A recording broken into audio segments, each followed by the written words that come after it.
Wow, what a beautiful, beautiful day here it is in New Zealand after our big cyclone and all the hoo-ha last week. We've got these beautiful sunny days. Oh my gosh, I've been loving that. Managed to get all my cleanup done from the cyclone. And now I'm enjoying the space again, back to normal, which is lovely. So again, all of our prayers and awhi and love, aroha, goes out to all the families that have been taken out of their homes, that are still homeless, that are still looking for loved ones in the mudslides and everything, and all of those things. Just there's so much help going out to everybody, which is beautiful to see. Of course, as humanity does, it always comes together in those moments. So a big thank you to everyone and all the emergency services that have just come to the party. So, in saying that, welcome, Being Pori again to another Love Speaks. Good morning. Interesting, we're doing it around attachment, isn't it? Because what has just happened, especially around the Hawke's Bay area, is they have no attachment to anything. Well, everything that they were attached to has just been stripped away. Yeah, such a changing, huge lesson. For sure. Everybody. Change the landscape as well. It's like, gosh, it's just unreal how big that was, how massive, and how much destruction. And one of the things that I've really noticed is the logs, how many logs they are. And I know I'm going to go just a little off track, but the logs that did so much of the devastation of the bridges and the waterways. I remember when they first started planting pines, I went, monoculture. We have monoculture again. And it's like, it does not work with nature. No. We need all of the environment. I look at our blue gums that we have here in Australia. Nothing much lives there. The birds, the ants, it's just pine, just blue gums. Yeah. So anyway, that's just one of my little bugbears around what we do without thinking, without consulting the land and what the land wants. For sure. Sometimes, it's like going back to our roots and really being able to connect into nature and find out what nature wants from us, rather than us trying to dominate nature. For sure. So yes, I'm going to do my best not to be attached to what other humans are doing and do my very best to be connected to nature. Yeah.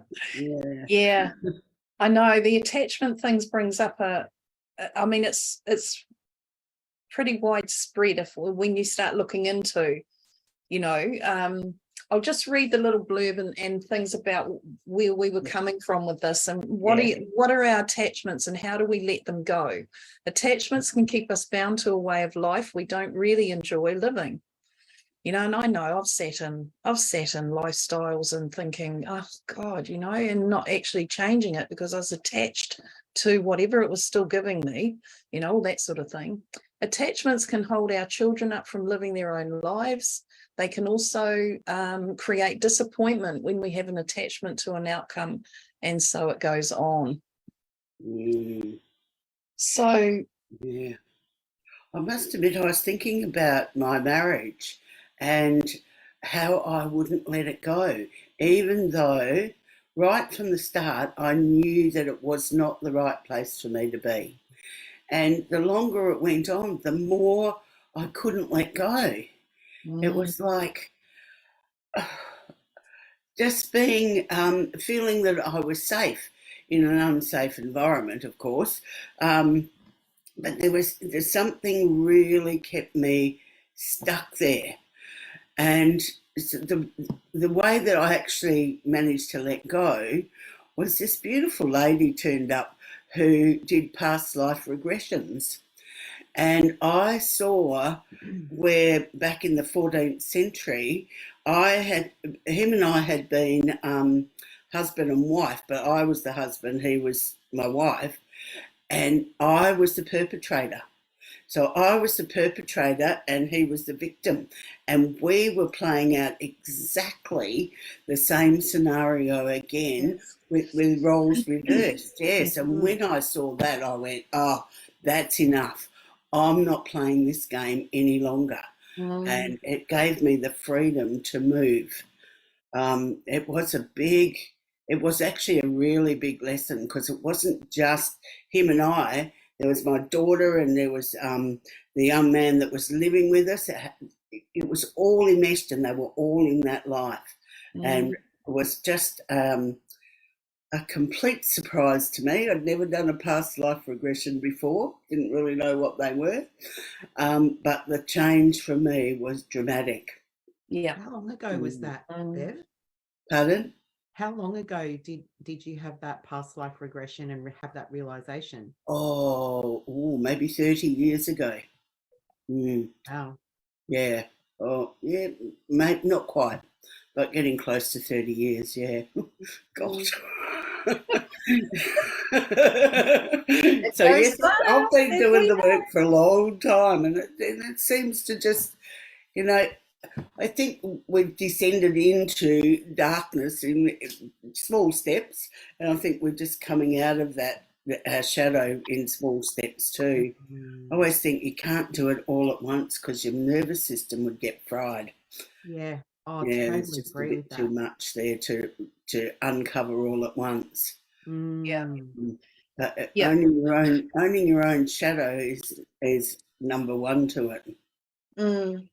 All those all the censored parts of you you keep in the background that suddenly erupt at times, most Yeah, that's the last inconveniently few years have usually. been that for me.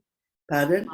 The last few years have been all about my shadow and it all coming to the front. And parts of it have actually shocked me because they were so deep.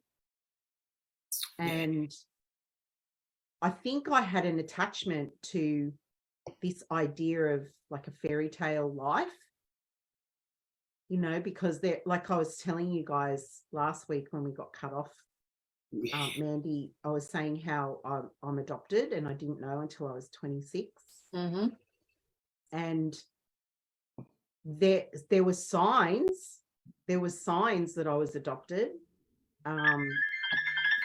But Bev, what's going on? It's like when I say it, something happens. It takes us out of the moment. Last week it was Mandy freezing and leaving. Today it's your phone. Maybe I'm not supposed to talk about it. Maybe it's about not being attached to the story anymore. But how do I tell you I know that's what I've got to figure out. How do I tell you the lesson in the seed and the lesson in it if I don't tell you the surrounding exactly details? Because you know it's not, I mean, I'm still filtering through it. Of course it's going to be something that filters in through my life. Layers and layers of it. And this was a big layer. What I'm telling you was a big layer of attachment. And it was this idea that and boyfriends and stuff, people that would be on the outside looking in would say, you live in a bubble. You know, they would tell me all the time, your family and you live in a bubble. And I'd be like, what are they talking about? And it was this idea that life was perfect and that my life was like this adventure and fairy tale and that nothing could disrupt it. And, you know, I didn't know it at the time. Looking back now, I see that. I see that kind of feeling, that essence that was in the air with our family. And it was all around the facade and the secrecy and not telling us that we were adopted. So this big secret was always in the background. And I allowed it. I chose to believe in the lie because there were signs. And I remember saying to my sister when I was about 15, I don't belong in this family. Like, I'm so different to everybody else. I think I'm adopted. And she got so angry with me. And she was like, don't say it. Don't say that. So it was constantly squashed, this feeling that I had that something wasn't right and there was a secret in the background. Like my mum even said when I was about 8 or 9, there's something that I need to tell you, but I will tell you when you're older, not now. I mean, at that age, I never in a million years thought it was, well, you're not my child, really. You know, that your DNA belongs to somebody else. But yeah, I think it was the attachment I had to the story, which is what we're talking about here. You know, this idea of life, this idea of family, this idea of who I was. It wasn't the reality of who I was. It was the idea of who I was that I was attached to. Yes. And it's like that with, you know, I remember being in love with the love. Yes. You know, so my whole ideal of love and idea of it was completely different to what I got in relationship. Yes. And so, you know, that shattered. Well, it took me a long time to let that attachment go too, of actually loving love, you know, Yes, and expecting it to be some perfect way. Yeah. Yeah. And the other thing I was going to say too is, you know, I remember as a kid thinking, I'm sure I'm adopted. I'm different to them. I'm very different to them. And I mean, I wasn't, and all of that. But so many people, so many kids I've heard of think that they say adopted because but it's not they true. feel different. Yes. Yeah. Yeah. In my case, it was actually It true. was true. Yeah. Yeah. Yeah. I sometimes go, look, if I wasn't born into this family, I probably wouldn't know my brothers and sisters, you know, because we are also different too. So I think we all come with our own soul's agenda. Absolutely. And get born to where we need to be at that time. Yeah. And whatever it uncovers for us there. Yeah, I've come to know and accept that now. Yeah. So late 40s, early 50s, I started to download and realize that I had chosen all of the path that I was on. And I had to, you know, reconcile in myself that was my choice. Yeah. Because before I had that download and that I viscerally knew that it was my choice, I was a victim. I felt like this stuff was happening to me. And I had to let go of that victim mentality. And I mean, knowing when you wake up to that and you start to realize that you aren't a victim, that you're choosing this, that's a huge kick in the guts too, because Totally. You're going, I did this to myself. Oh my God. Well, it's that you can't play the sympathy card anymore. And you can't get that sympathy from everyone that we've always wanted and try to get all the time, maybe, you know, so you start realizing that actually all of that's just part of the game. Yeah. The hardest part for me was the shame that I felt that I had done it to myself, that I wasn't being true to me, I was being true to me because I chose it for reasons. But at the time when it becomes clear to you that it's your path and that you've chosen it and you're doing this stuff to yourself, and that realization is shocking, because, you know, I was in this deep slumber of victimhood. I was in deep, and it was like, why is this happening to me? Why are these people treating me like this? Why did my parents lie to me all this time? You know, like it was them all the time. Yeah. And then when I realized, no, it's me. I'm choosing it. I'm doing it to myself. I'm putting myself in these situations.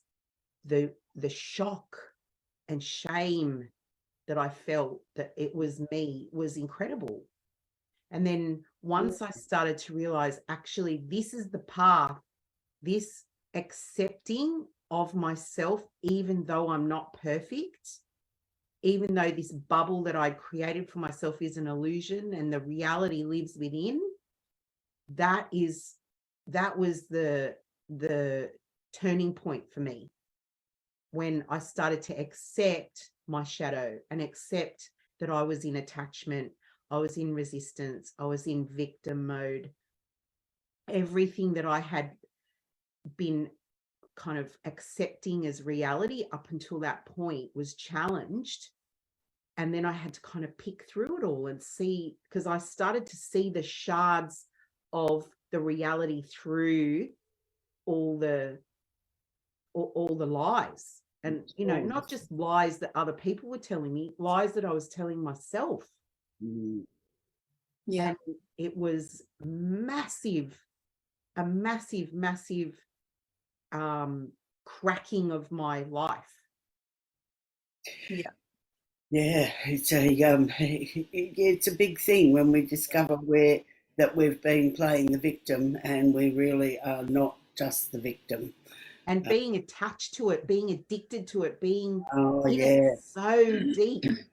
Well, you said it there too, Claudia. It's me. Yeah. And that's what we are. We're in that ego of me when we're playing all of that out, you know, and that's what drags us along, because like we're saying, you know, before about the, you know, wanting that attention and that sympathy or the empathy or whatever it might be we want by playing it out. And yeah, it's not a healthy thing, but the attachments have threads. You know, if we look at everything energetically, all of the attachments we have to anything and everything are energetic threads. So when we're still connecting ourselves into, say, that story or those people that are in the story, because if we've got the story that keeps going, we're still connecting energetically to the people involved in the story. And energetically, there's energy that's being used, taken up, abused, whatever it might be, that's in that energy. So it's always really, really healthy once you've done the emotional work around, because you can cut the threads and you can keep cutting and cutting and cutting, but if you're still involved in the story and the attachment to it all, you're just reconnecting all the time. People will go, oh no, I've cut all those threads. Well, actually, have you? You know, you're still telling me the story, so are you still attaching? So it's really, you know, to try and move attachment on, we need to work on the emotional connection to it. What is your energy behind it? Why do we need to have people need us or feel sorry for us or whatever it might be? Whatever the thing, you know, look at why that is for us personally. Why do we need that? And then work with the emotion and then do the cord cutting and the energetic thread cutting, because it's healthy to have no attachment threads to anything. You know, and that's not everybody can do. I mean, we've all got attachment to something, you know. I have to a certain knife and fork I use. You know, stupid, silly little thing. Exactly. We do. I mean, if that was, they weren't there tomorrow, well, they wouldn't be there tomorrow. I wouldn't be crying over it and mourning for a month. But it'd be like, you know, there's silly little things that we have, that we do and we're attached to, and yet they're important to us in a lot of ways. Yeah. So Mandy, you saying that, like, what is it behind the attachment that why are we attaching to those things? And that question, just then something dropped in for me into my body, a feeling of spinning out of control. It's like this, it's somewhere inside me. I decided that I needed those threads to ground me, because if I don't have the attachment to something, then I'm going to spin out and nobody's going to know where I've gone.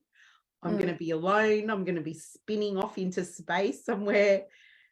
So there's this fear in me, obviously, somewhere it's telling me attach to people, attach to something to make you relevant so that you're not spinning out, that's what just dropped in when you asked that question. That was the feeling that I got. So that's something for me now to look at. Why do I feel like I'm going to be spinning off and not relevant anymore and disappear? I wonder if it was because you weren't grounded at birth. Mm.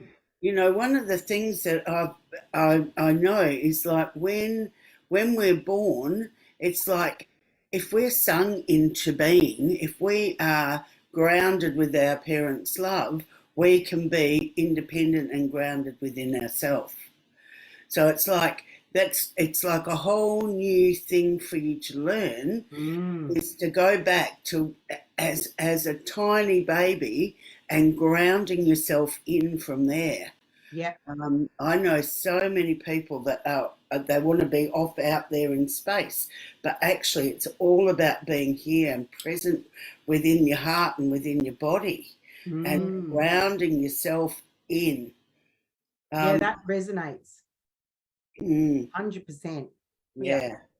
It's like I've got this idea that that I can't do it on my own, that I need that ground, that attachment to keep me here.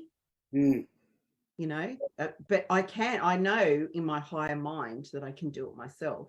I'm an adult now. Yeah. But there's you need to know it in your body. Choosing it. Your body needs to know it. Your body holds all of that, and it's like really getting present into your body. Yeah, and I guess with that explains a lot. Explains a lot. Oh, good. Yeah. And it's, I think too, familiar. We have things like we get comfortable with familiar, even if it's uncomfortable, even like you're saying, Bev, about staying in an abusive marriage when, you weren't safe, you weren't comfortable, but yet it was familiar and in some way comfortable because we know it. And there's the fear of the unknown when we're I didn't know what was waiting for me if I stepped out of it. Yeah. Totally felt unsupported, and that's because I didn't know how to be in my body and support me. Yeah. Yeah. So what was the catalyst for you, Bev, that made you change that and you decided to leave? How did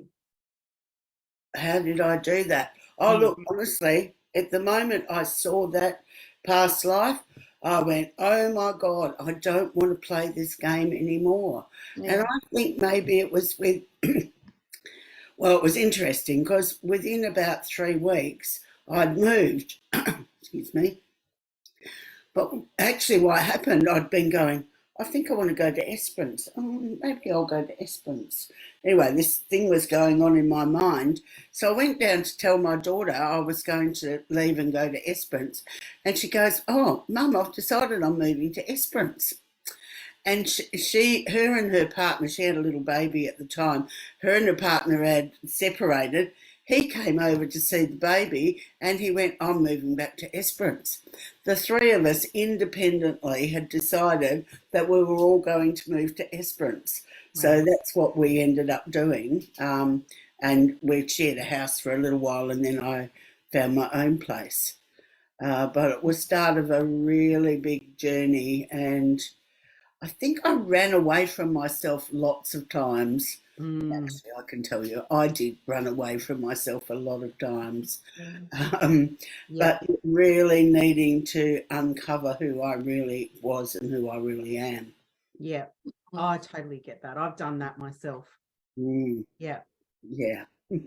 It's funny when we make the decision, when we see what's happening, like you have the eye-opening experience, the universe comes, scoops you up and puts you where you're supposed to be.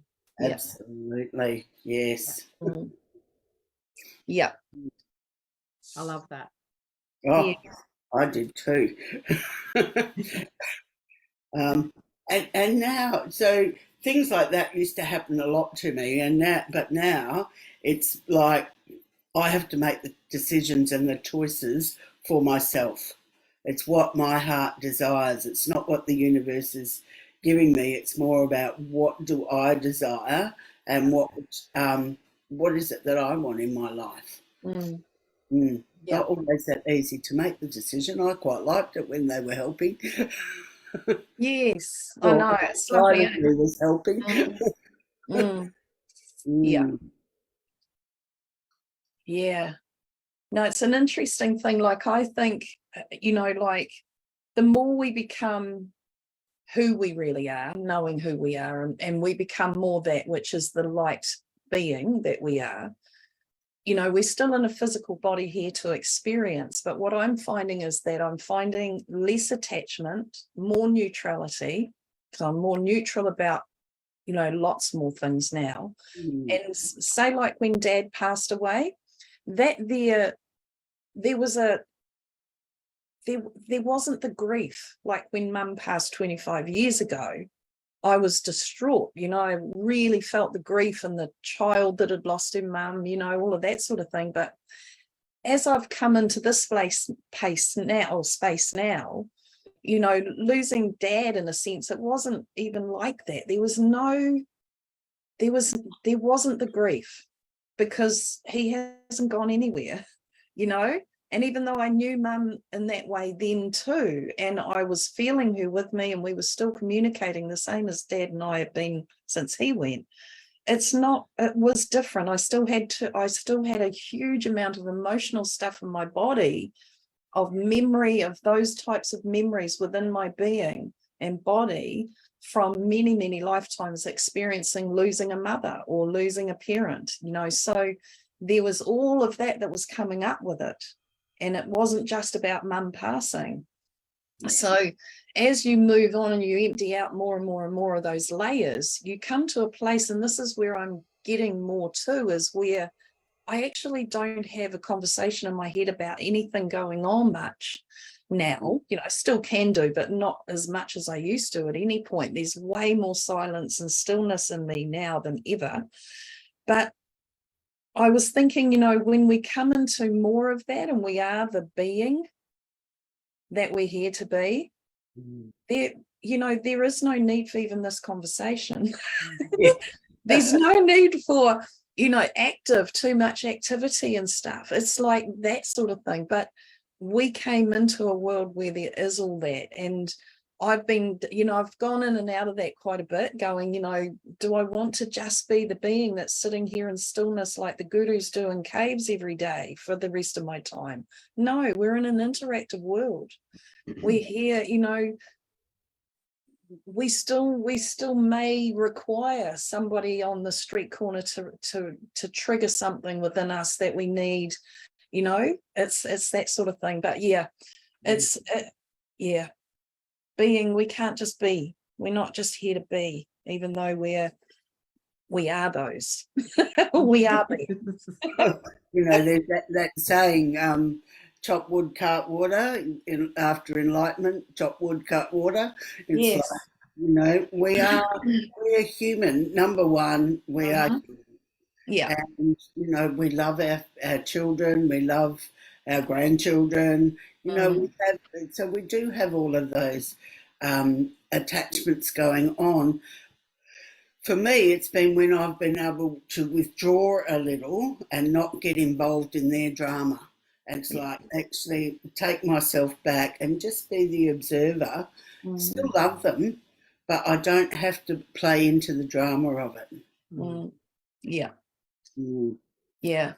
Oh, that's bad. It's like golden words. Do not play into the drama. That's the golden, thing to live by, because that's another attachment, isn't it? Attachment to drama. It's addiction to drama. It's like, I don't want my life to be boring. I don't want to be bored. Well, spirit, I think I've said this before on one of our chats or somewhere, that spirit showed me about us moving through the denser emotional state, so they showed me a flat line, and then under the flat line was all this dense emotional stuff that we're all living, then we're coming into flatline. And I said, but that's when you die. And they giggled. They said, yes. And I said, well, So you mean we just work through all the stuff that we've got going on here in our ego, and then we're off again and into another one to do the same? And they giggled. No, when you come into flatline, which I know this flatline is not always comfortable for everybody, because it's a limbo. It's a state where you're not in this stuff here anymore, and you're not still running all of this here, which is your higher emotional feeling state, which is your heart state, which is all the higher joy and love and all of that stuff, and deep gratitudes and everything like that, those sorts of emotion or feeling. It's more feeling when you're in that space of heart. And so that was where I decided to, in that showing me that, I thought, yes, I can do that then. Let's get into that space, because that's the space that I've always wanted to be in. So it took a lot of working through a lot of stuff. But the other part of that too was, where was I going with that? My head today is just off on all sorts of trips. I'll come back to it. We're talking about attachment to drama. Yes. Oh, I know. And that, thank you. I didn't want to. When I realized that, how I was talking about energetic threads, and we're still connecting when we're in our stuff to with everyone else that's connected to all of that stuff too. And we might have randoms that come in and play something out for us too that's connecting to that stuff. What I came to realize was that I didn't want anyone else having to play out that stuff for me. It's like they might be here in their own way needing that too and requiring it, but I wanted to eliminate myself out of that gameplay. Yeah. And so I was trying to free everybody that I had stuff with, so that they could get on and live the life they were here to live, rather than be held up by me by not doing my stuff, and still having that thread of connection to them, because I know that still holds them too. So that was the big thing for me. That was the one that really clinched it. And that actually really came in with my first grandson, with my first grandchild. He was grandson. And I decided, God, I don't want him. I don't want to have anything that's attached to him to hold him up in this life at all. So I went hell for leather before he actually birthed in. And then him and I went through a huge thing a week after he was born, which was an old past life thing that we'd both been very much in. And it was like, right, this could repeat again if I don't sort this out. So that's what I was doing in the first week. But yeah, that was why I wanted to really get in and free myself as much as I could. Yeah. Our grandbabies teach us a lot, don't they? Yeah, they do. They do. It was interesting because with him, I just put this little bit there too, because in this past life, I started birthing. I was walking around breathing, and I had pain in my back, and I'm like, when have I felt like this before? And I thought, oh my God, this is like when I gave birth to my two girls.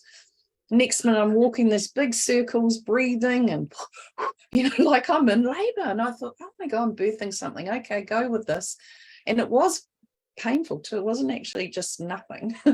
And then all of a sudden, as I'm breathing and walking around in the circle, because I couldn't sit still, it was like that same like contraction.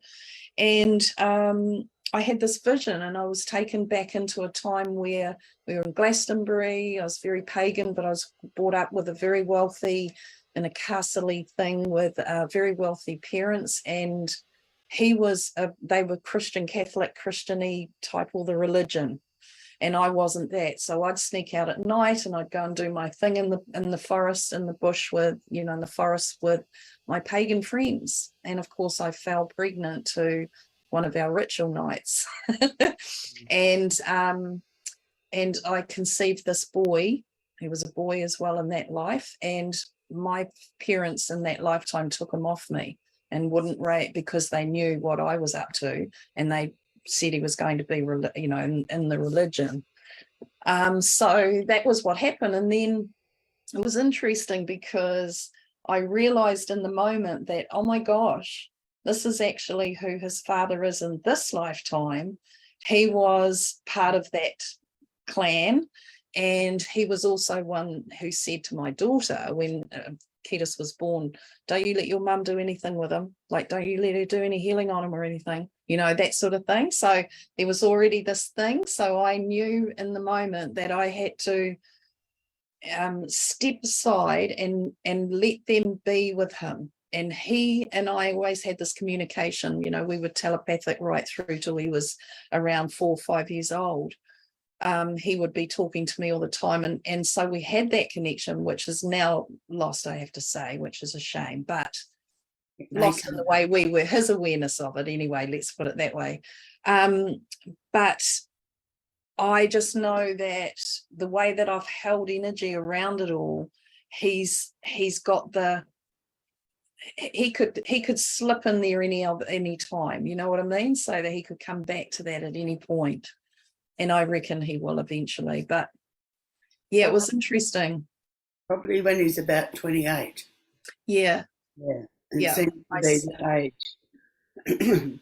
Yeah, my granddaughter and I had a similar connection, and now it's starting, she's 26 and it's starting to come back.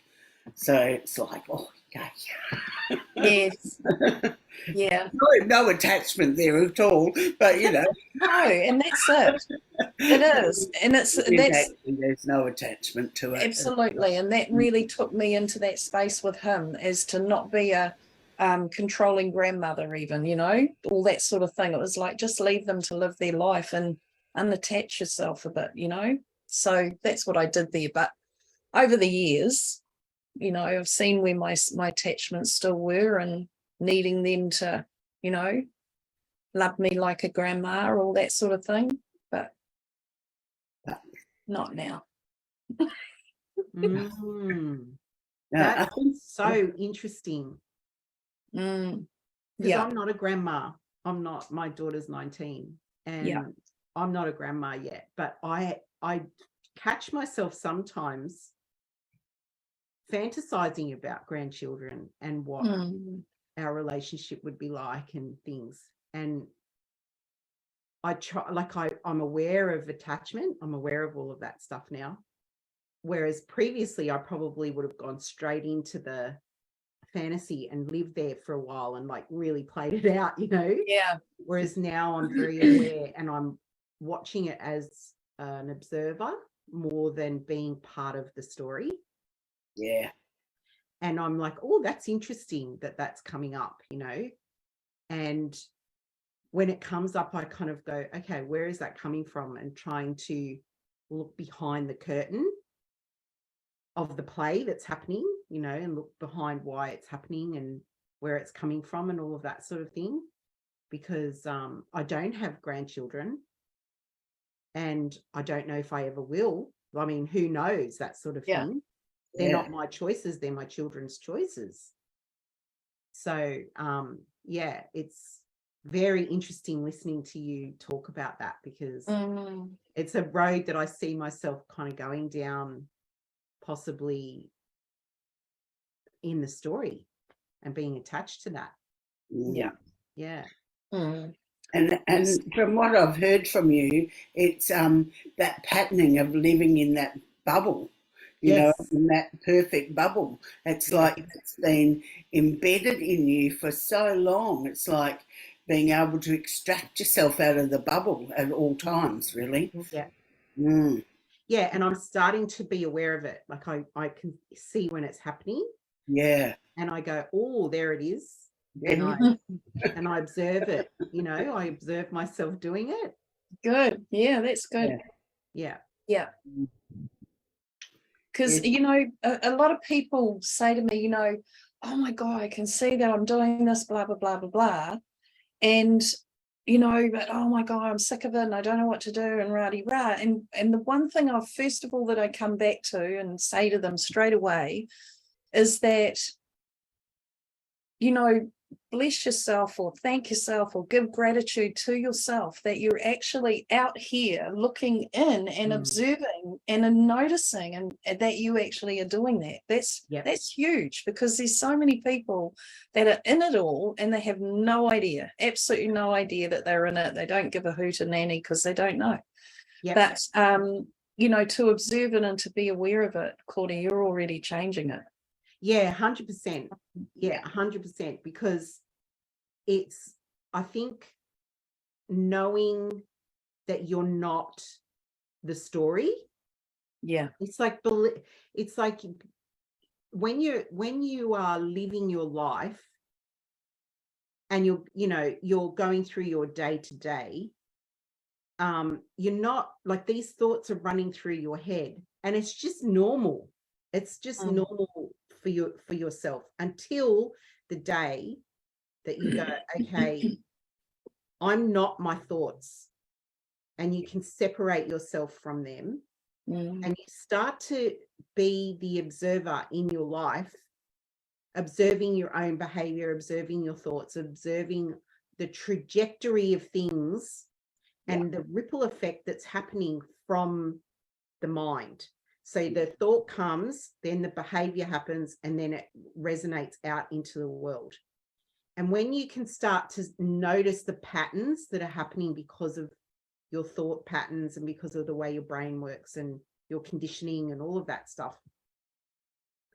And that all happened for me after my father died. It kind of clicked in. Having that huge loss in my life was what woke me from the slumber of being in the fantasy, being in the story. And it doesn't happen like that. Was the thing that woke me up. But then it was incremental from there. The steps were just slowly opening more and more my mind, opening more and more my awareness of myself, and knowing how I was creating the things in my life that were happening. All of that stuff would just, he died in 2014. So nearly 10 years. It's been 9 years of this journey. Slowly but surely realizing how I've created the stuff that I've created in my life. And I think there have been a few steps that were big leaps, really, really big ones, like noticing that I was addicted to drama, noticing that I was, had attachments, noticing all the stuff, all the things that we talk about in our conversations were all coming to the surface, and I was starting to see how it was all playing out and how I was choosing it. And sometimes I look at myself and go, how am I still here doing it? How am I still walking the path? Because some of it was really, really confronting and really shocking to me. But I dealt with it.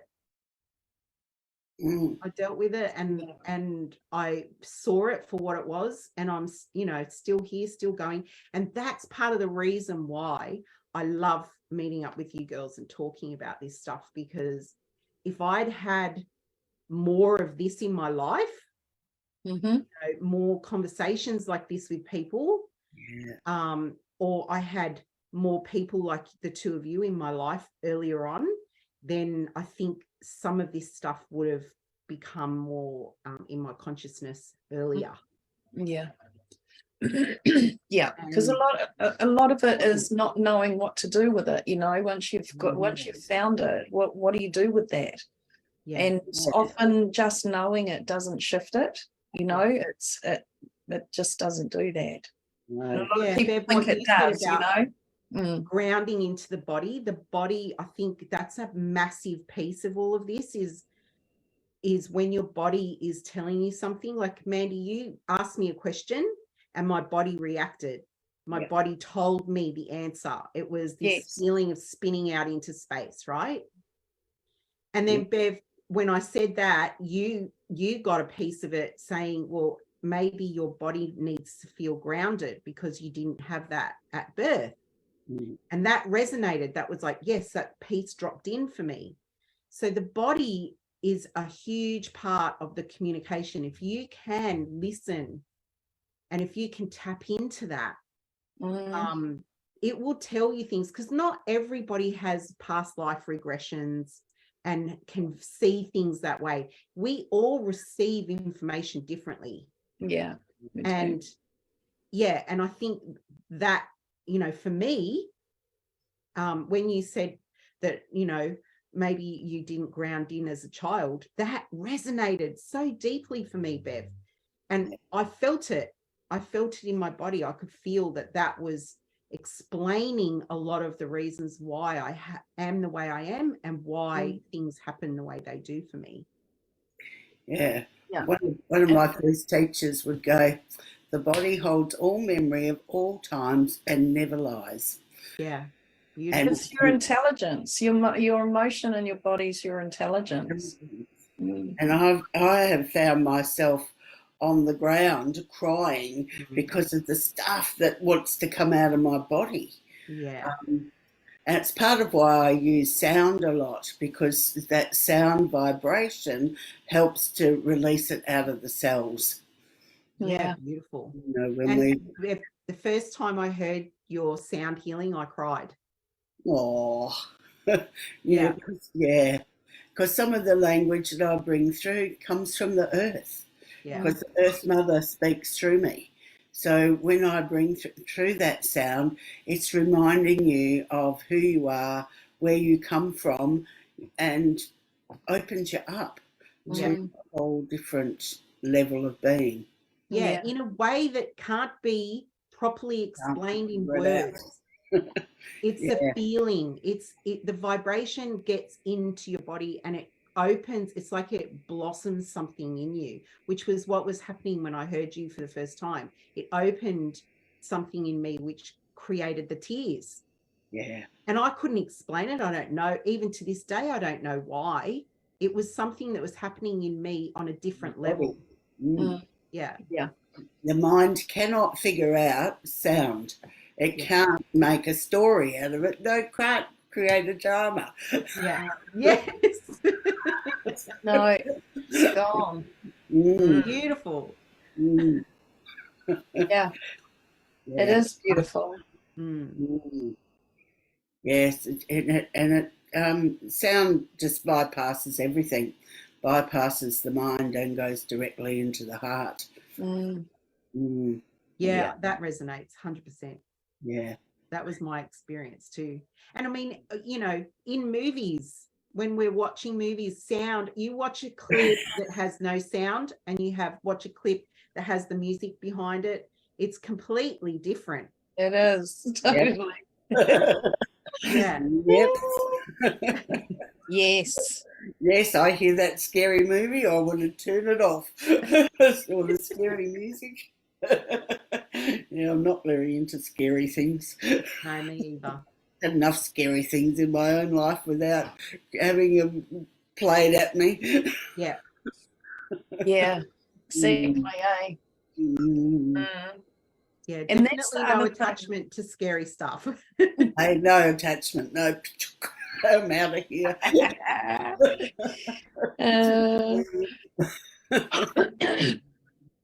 Yeah. No, that it's and I think if anything to say really is just to be aware of why you have a pull towards something or that you're reluctant to let go of something. If you know, particularly when you know that it's not actually the best thing for you, you know, and you're still doing it or holding on to it or not letting it go. Because there'll be an emotional attachment somewhere along the line. It's the emotion that attaches us to anything. Yeah. And everything. Yeah. It's interesting. I think mostly we're seeking love, aren't we? We are. I was just going to say before that, yes. You know, my emotion towards the say mum going, you know, when I was saying about the 25 years ago when mum left to how when dad left last year, I love myself more now. I'm filled up more. And in that space when mum left, I was just this lost little kid. I was alone. I felt alone. I felt like I had just lost the biggest part of myself even. So there was still a big attachment to her being mum, you know, and filling that space for myself. And I realized that it was really about loving self, and that I fill myself up, and I don't have a missing anything. I don't miss people. I don't feel alone. I don't feel lonely. I feel filled up and cup runneth over, really, you know, which is good. It's a nicer space to be in, I have to say, than all that bloody angst, you know, when you're in all the emotional turmoils and oh my God, and life's a big freaking drama. And when they said to me about moving out of this old density here and coming into flatline, and then we raise ourselves into the next, I said, oh, I said, but won't that be boring?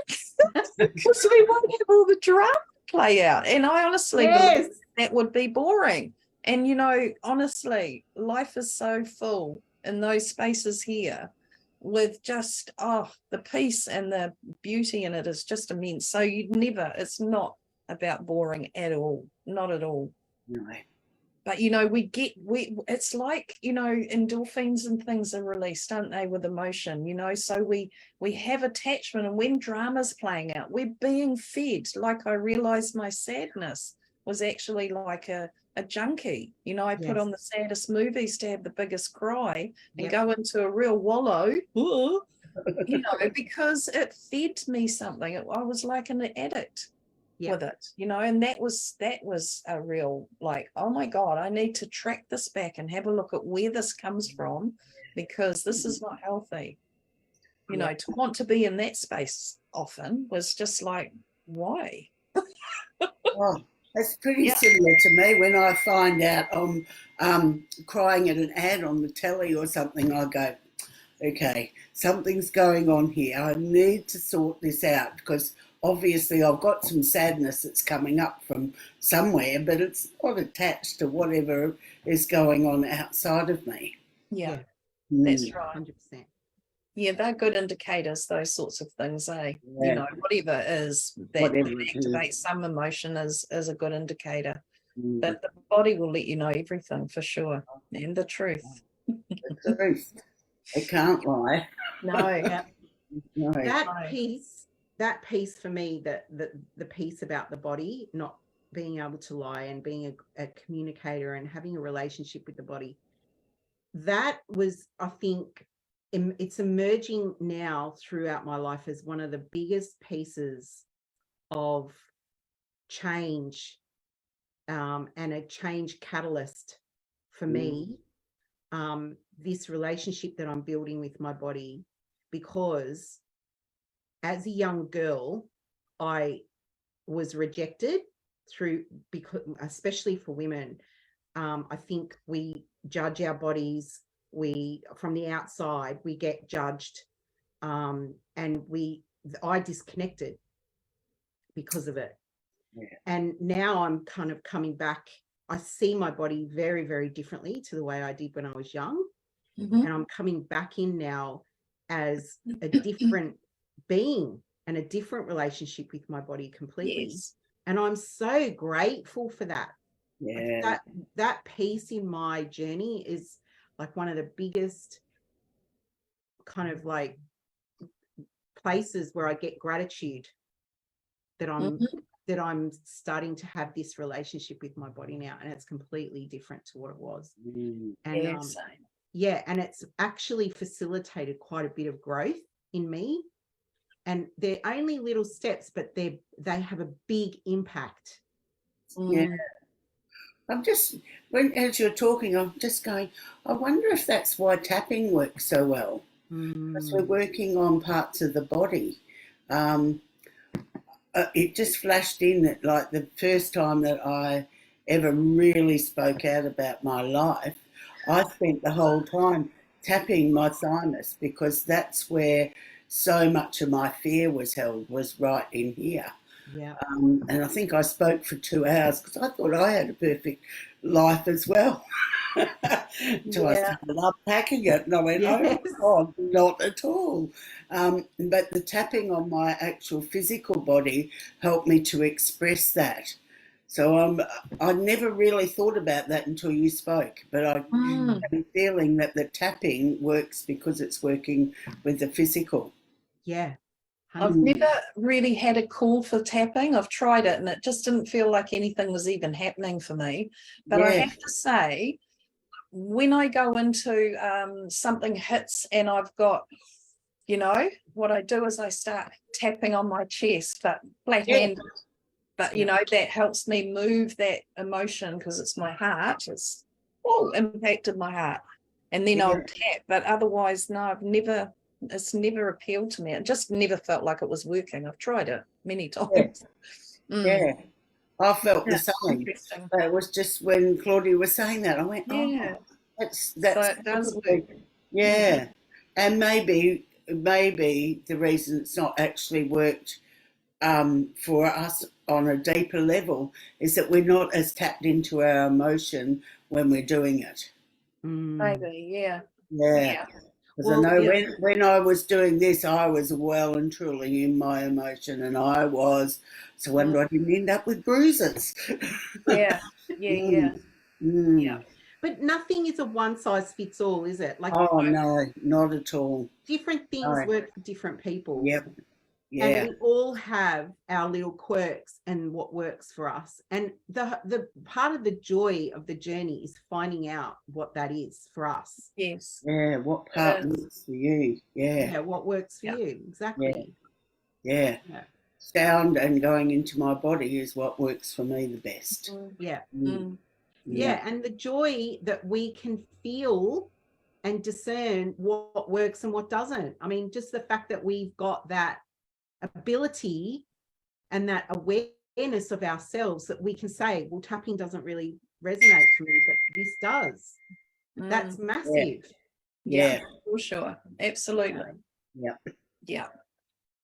Mm. Lots of bells going off today. Yeah. It's all right. Notification. Yeah. Yeah. I'm getting them too. There's something down there that's happening. It's not even my thing. It thinks it's Juliet's phone. See our attachment to our phones. Oh yes, Yeah. that one. Oh my God, I've left my phone. Where's my phone? Honestly, Yeah. I'm really paying attention to my addiction to my iPad and my phone in the evening when I'm relaxing. Yeah. I still have to have them there. I'm still chatting while I've got something. I'm listening. I've got one ear listening here onto what I've got on the, YouTube or whatever it might be on the TV when I'm relaxing, whatever I might be listening to. And then I'm still on my device listening to. I might even have a recording going and I'm listening to that as well. It's ridiculous, like actually. And I was thinking, no wonder at the moment, I know there's been so much going on a physical level on this planet, on all levels, emotionally, energetically, everything, that we are overloaded, like we really are. And I think we've become very overwhelmed over these last few years in particular. And now with this, like everything that's going on in the world, we look at all the world news, Putin, the trains, everything that's happening at the moment, even.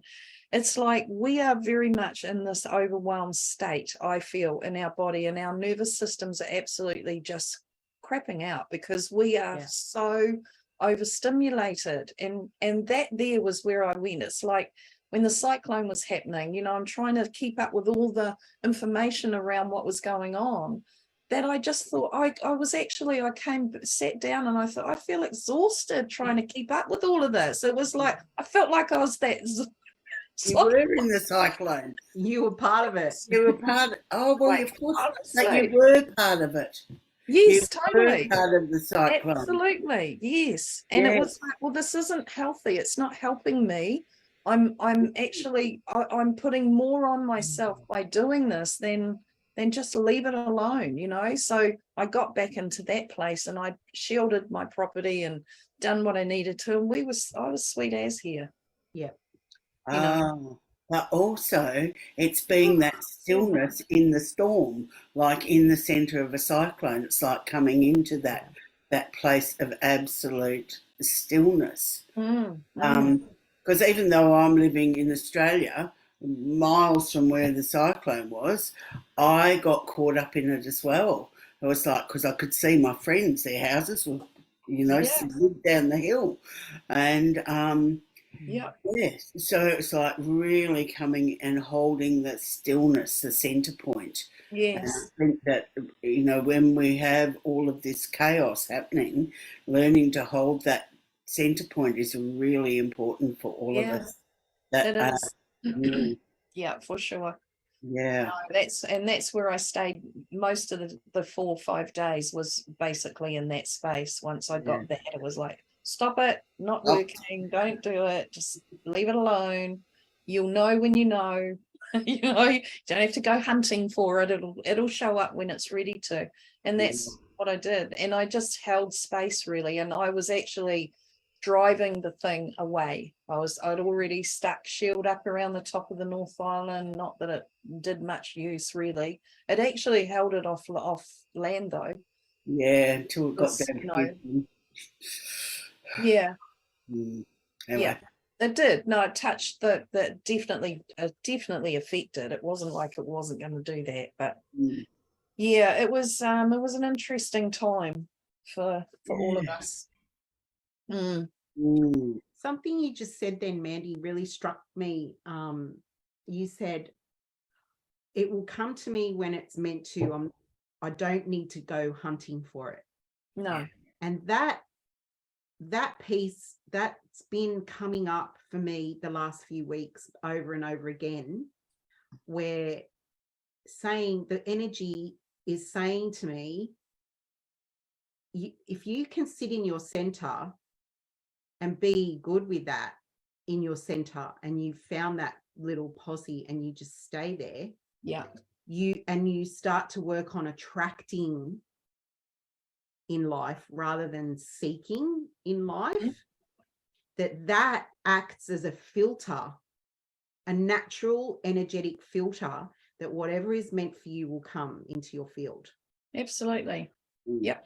And that's part of what we're talking about today, is learning how to get rid of those attachments, like seriously, really cut the ties, like you were saying, not just say I've cut ties, but actually do the work that means that you've realized you've got that attachment, like you did with all the news about the cyclone and everything. You stopped all of that, and then you sit in your center and it will just come to you. The things that are meant for you will come.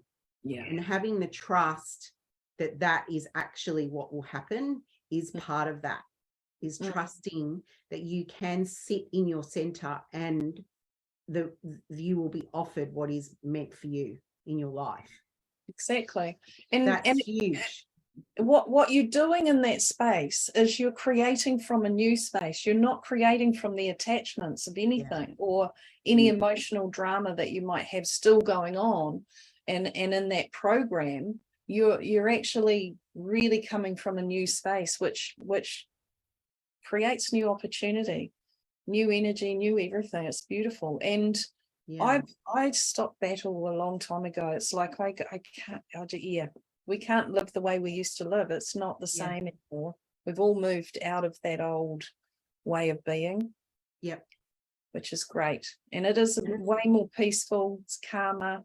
Yeah, it's like decluttering. Like you're emptying out the space, you're decluttering, you're getting rid of all the periphery stuff that's clogging the energetic pathway. Yeah. yeah, So you're decluttering your attachments, and you're getting rid of the threads, so that more, those pathways are less clogged and more can come. Yes. And you come into hollow vessel. That's, like I used the term one time on here, and that we're just sewer pipes, really. Yeah. Until we clean, we're sewer pipes. Things are going to flow through, And kind of sometimes they get blocked, and we need the old plunger. But, until then, we come into hollow vessel, and when we're in hollow vessel, that's when we're in that center alignment with the the quantum one. And that place is just absolute magical, and and then you and you see yourself as the alchemist. You are. There's no questioning. And that's such a Mm. beautiful space to be in. Yeah. Mm. So, well, ladies, fun again, wasn't it? It was. And we did it this time. We got right through without any real disruption. It was lovely. We had a couple of little dingles, but you know, we made it. I know, it's great stuff. Oh, And I yeah. just want to thank all of the viewers that have come online this morning, and thank you for your little hellos in there. The ladies will get back to you as well once they get offline and get some time. But we really appreciate you coming in and joining in on the conversation. And like, you know, if you've got anything you want to contribute, of course, just stick it in the comment bar underneath. And I'm on watch here and I'm keeping an eye on what you're saying in there. So thank you for all the love you're sending, and take good care. And we will see you in a fortnight with our other topic, whatever that might be by then. Yeah. Oh, and maybe if one of our viewers might have a topic they'd like us to Yes. expand Yeah, on. Yeah, absolutely. that'd be fabulous. Yeah, some prompts will be great, because we get, you know, but We get prompted we're anyway. never short, are we? There's always something to write in the world. We're not short on talking. No, we're not. It's great, isn't it? Yeah. So thank you, everybody, and see you in a Yes. fortnight. Mwah. Yes. Bye. Bye.